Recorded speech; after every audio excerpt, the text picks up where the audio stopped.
This is the PL-89 Gematriatic Quantum Thought Calendar. Mashiach is here, Mashiach is now. This is the PL-89 Gematriatic Quantum Thought Calendar for Friday, January 2nd, 2026. And it is the 13th day of Tevet. 5786. And weekly Parsha is Vayechi. And the Daf Yomi is Vachim 110. And this calendar is a combination of different calendars. Primarily the Gregorian calendar, on which today is January 2nd, and the Hebrew calendar, on which it is 13 Tevet. However, it is a few more calendars. It can be seen as a Daf Yomi calendar. I keep track of the daily Daf with this calendar, and what might not be so obvious, and some of you may have heard of this, or some not, but Julian calendar. Julian calendar is the calendar that the world used before the Gregorian calendar. And as it stands now, the Julian calendar is 13 days behind the Gregorian calendar. So, for example, let's say it was December 14th, then on the Julian calendar it would be December 1st. So right now, we are somewhere around December 20th. It might be December 20th on the Julian calendar.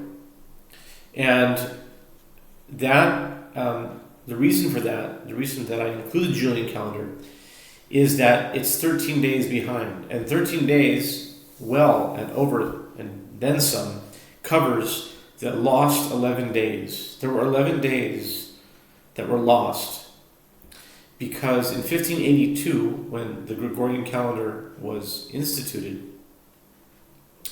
in October, when it was actually implemented, the papal bull, the issue was put forth in February of that year, February 24th, 1582.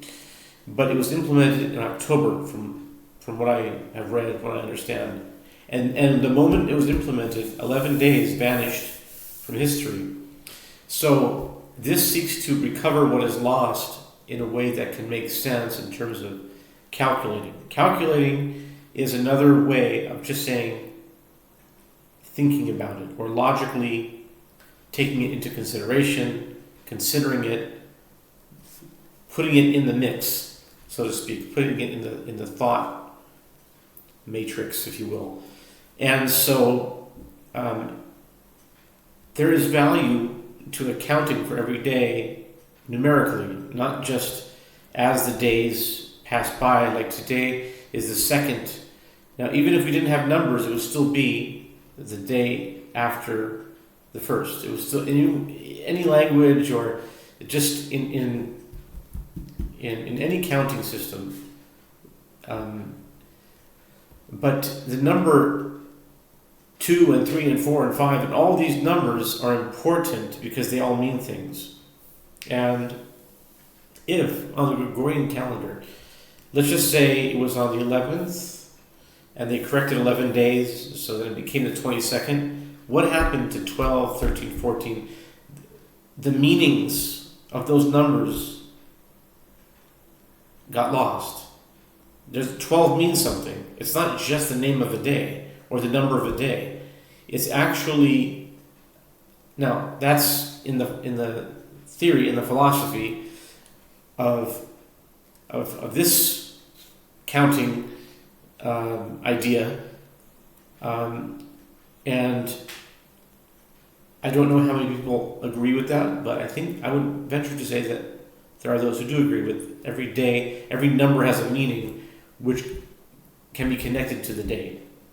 And if it's lost, there could be a problem, let's put it that way, but this would correct that problem.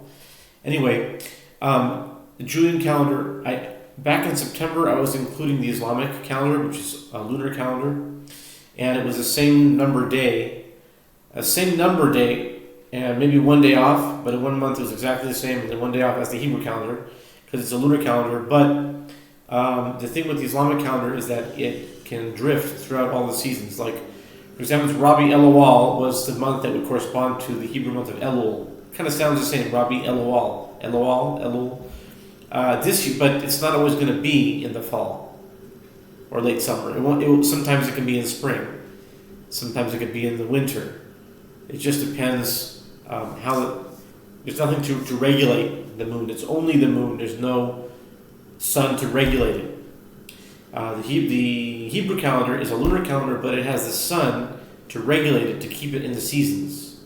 So that Nisan will always be in Chodesh Aviv, will always be in the springtime, because of an intercalated year every few years.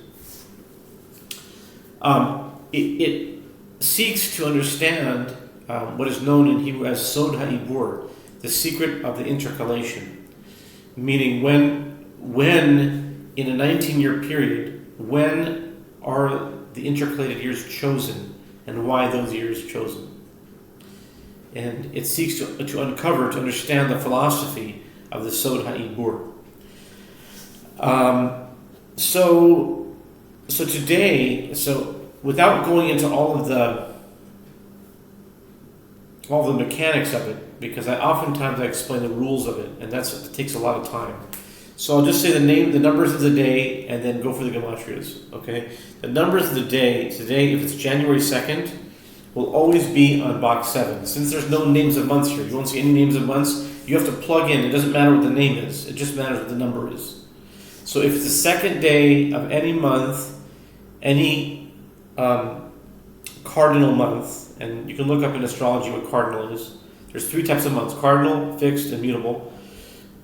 The second day in any cardinal month will always be in box with the number 7 on it. Not the 7th box, because it doesn't go 1, 2, 3, 4, 5, 6, 7. It goes 8, 17, 25, 34, 2, 11. It's based on, again, verses in the Bible, which won't be explained now for time. But January 2nd, July 2nd, April 2nd, October 2nd was and is always in this box number 7, coordinates F8, always here in the third dispensation, will always be in 7, always. No variance. Has to be. So today is 7. Like my Hebrew birthday is Bet Tammuz. Bet Tammuz happens to be a cardinal month. So when I had my birthday, Bet Tammuz, which was on Shabbat, I think it was Shabbat, right? Rosh Chodesh was Friday. I think Bet Tammuz was Shabbat, actually, this year, 2025, or Tafshin Pei. Hey, last Hebrew year, the same. Actually, no, we're in 2026 now. What am I talking about? Last year, period. Not a full 12 months ago, but it was last year by all counts. So, 2nd of January is going to be box 7, okay? Now for the moon. The moon is the 13th of Tevet, the 13th day of any cardinal month in Dispensation 3 will always, without exception, be in box 20. Always, without fail, box right here in the corner. At the bottom left corner. 20.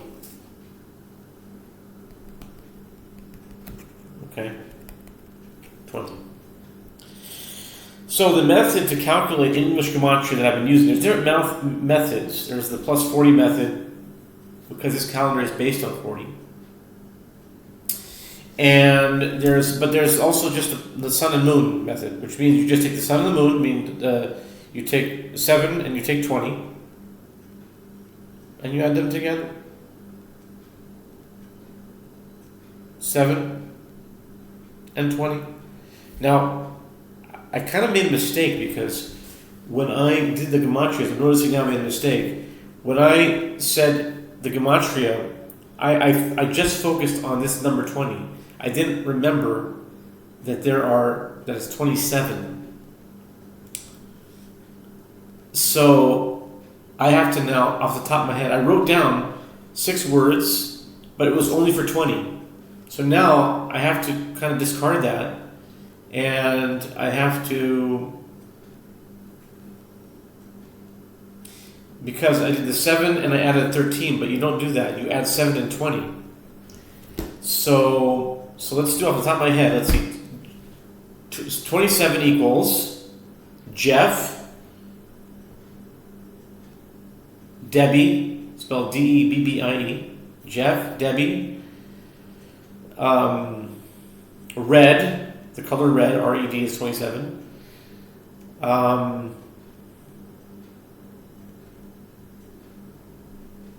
Ego, ego, 27, that's 4. 5, wow. I'm gonna have to look it up now. So let's see here. Let's see here. I know that red, Jeff, and Debbie are all 27. Ego also, so that's 4. I need 2 more. Let's see here. Code, that's good. And job. Code and job. Or you could say Job. Job is a name. And Cain. Jake. Hand.